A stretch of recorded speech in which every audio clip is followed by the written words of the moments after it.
watu wengi walikuwa hawaelewi Maira kwamba imekuwaje Tanzania inafuzu hatua ya 16 bora kama best loser, na kati kuna timu kama Angola ambazo tulikuwa tunashabihiana nao baadhi ya vile vitu ambavyo tuko navyo. Labda tungeanzia hapo, tupitishe kidogo kwamba how Tanzania imefuzu hatua ya 16 bora, ili hali ilikuwa inalingana na baadhi ya timu aidha magoli ya kufungwa na kufunga, lakini pia na zile pointi ambazo tumezipata kwenye kundi letu, kundi C.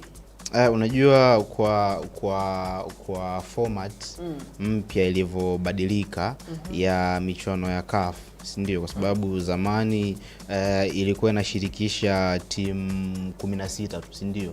Kwa hiyo kulikuwa na makundi manne. Na wale ambao walikuwa wanashika nafasi mbili za juu walikuwa wana qualify moja kwa moja. Lakini tangu timu ziongezwe na kufikia idadi ya timu 24, ikaongezeka pia chance ya best loser, si ndio?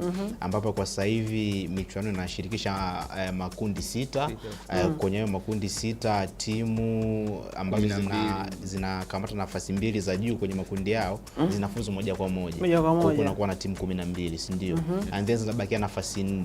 Sasa kwenye hizo nafasi 4 ndo zinakuwa nafasi za best loser sasa, si ndio?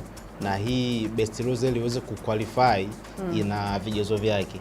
Na kigezo cha kwanza kabisa uwe umeshika nafasi ya 3 kwenye kundi lako. Yaani haijalishi una pointi ngapi kwanza. Ila kigezo cha kwanza kabisa uwe umeshika nafasi ya 3 kwenye. Maana wale ambao wana qualify moja kwa moja kwenda hatua ya 16 bora, wewe umeshika nafasi ya 3. Yes, nafasi ya 3. Yaani haijalishi una pointi ngapi. Yes. Sasa after kushika na hiyo nafasi ya 3 sasa, ikitokea labda mmetai kwenye hivyo vitu, kwa mfano sisi tuko nafasi ya 3 tuna pointi 2, si ndio? The same to Angola, kwa hiyo tumetai, si ndio? Sasa kigezo kingine wanaangalia goal difference, si ndio? Magoli ya kufungwa na kufunga. Yes. Na kama ukiangalia sisi na Angola tumetai kwenye goal difference, wote tuna negative 1, si ndio? Lakini mkitai tena hapo kuna kigezo kingine pia, si ndio? Ambacho ni goal scored. Mmefunga magoli mangapi, si ndio? Sisi tumefunga magoli 3.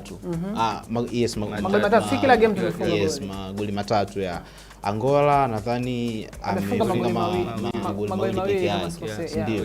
Kwa hiyo hapo ni ambapo sisi tumembeat Angola na kuweza kupanda kushika ile nafasi ya 4 ya best loser. Kwa hiyo kama pia tungetai sasa kwenye magoli ya kufunga na kufungwa, tungeenda kwenye mambo za fair play,